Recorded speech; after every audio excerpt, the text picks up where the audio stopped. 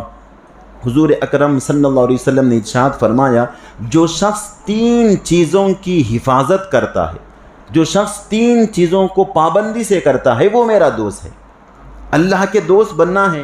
ہر کوئی یہ چاہتا ہے کہ مجھے اللہ کی محبت حاصل ہو جائے، میں اللہ کا محبوب ہو جاؤں، کیونکہ جب اللہ کی محبوبیت حاصل ہو گئی تو پوری کائنات ہماری ہو گئی۔ تو حضور نے فرمایا کہ جو 3 چیزوں کی حفاظت کرتا ہے، اللہ تعالیٰ نے فرمایا حدیث قدسی ہے۔ حدیث قدسی کا مطلب یہ ہوتا ہے کہ الفاظ اللہ رب العزت کی جانب سے ہی آتے ہیں اور حضور صلی اللہ علیہ وسلم کی زبان مبارک سے نکلتے ہیں، اسے حدیث قدسی کہتے ہیں۔ تو یوں سمجھیے کہ حکم اللہ تعالیٰ کہے تو اللہ تعالیٰ نے فرمایا کہ جب بندہ 3 چیزوں کی حفاظت کرتا ہے تو وہ میرا دوست بن جاتا ہے۔ اگر ان 3 چیزوں کو ضائع کر دیتا ہے، اس کی حفاظت نہیں کرتا، تو وہ میرا حقیقی دشمن ہے۔ میرا حقیقی دوست وہ ہے جو 3 چیزوں کی حفاظت کرے، اور میرا حقیقی دشمن وہ ہے جو 3 چیزوں کو ضائع کر دے۔ صحابہ نے پوچھا وما ہی یا رسول اللہ، یا رسول اللہ وہ 3 چیزیں کون سی ہیں جس سے اللہ تعالیٰ کی دوستی حاصل ہوتی ہے؟ تو حضور نے فرمایا الصلاۃ والصوم وغسل الجنابۃ۔ اس میں سے پہلی چیز نماز ہے۔ جو نمازوں کی حفاظت کرتا ہے وہ میرا دوست بن جاتا ہے۔ دوسرا روزے، جو روزوں کی حفاظت کرتا ہے، ماہ رمضان روزے تو روزانہ رکھنا نہیں ہے، نماز تو روزانہ 5 پڑھنے ہیں، روزے روزانہ رکھنے نہیں ہیں، ماہ رمضان میں ہیں۔ اس کے علاوہ اگر کوئی نفل روزے رکھتا ہے تو الگ بات ہے۔ تو دوسری چیز روزے ہیں۔ تیسری جنابت کا غسل، جب بندہ جب بھی ناپاک ہو جائے فوراً غسل کر لے۔ اب صبح میں ناپاک ہو گئے، ہم نماز پڑھنا ہے کیا رو، چلو سو جائیں گے اسی گھر میں۔ گرچہ شریعت آپ کو اجازت دیتی ہے کیونکہ آپ کا پاکیزہ ہونا نماز کے وقت ہے، لیکن بزرگوں نے فرمایا ہے کہ ناپاکی کی حالت میں جو پاک ہونے کی استطاعت رکھتا ہے پھر بھی پاکی حاصل نہیں کرتا، تو اس کے لیے بہت سارے باتیں آ جاتی ہیں۔ ان میں سے ایک یہ ہے کہ اس کے جسم پر نحوست طاری ہو جاتی ہے۔ دوسری بات، اس پر شیاطین کا اثر فوری ہوتا ہے۔ جب بندہ ہمیشہ پاکیزگی طہارت کی حالت میں ہوتا ہے تو بلائیات، جنات، شیاطین کا حملہ نہیں ہوتا۔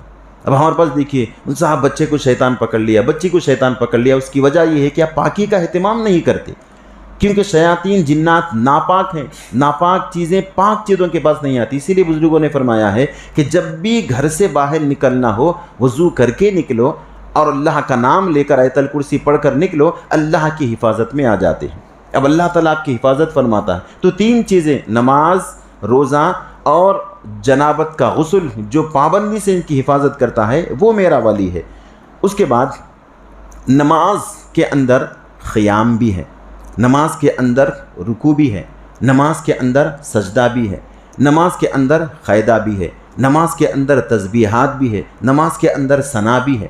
یہ پورے فرشتوں کی عبادت کا مجموعہ ہے جو اللہ نے ہمیں عطا فرمایا۔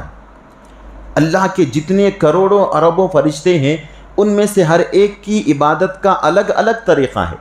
حضور جب معراج کو تشریف لے گئے تو آپ نے فرمایا کہ میں نے پہلے آسمان پر جب میں جیسے ہی گیا میں نے دیکھا کہ فرشتے حالت قیام میں ہیں، بس کھڑے ہوئے ہیں۔ تو جبرائیل سے پوچھا کہ جبرائیل یہ کیا ہے؟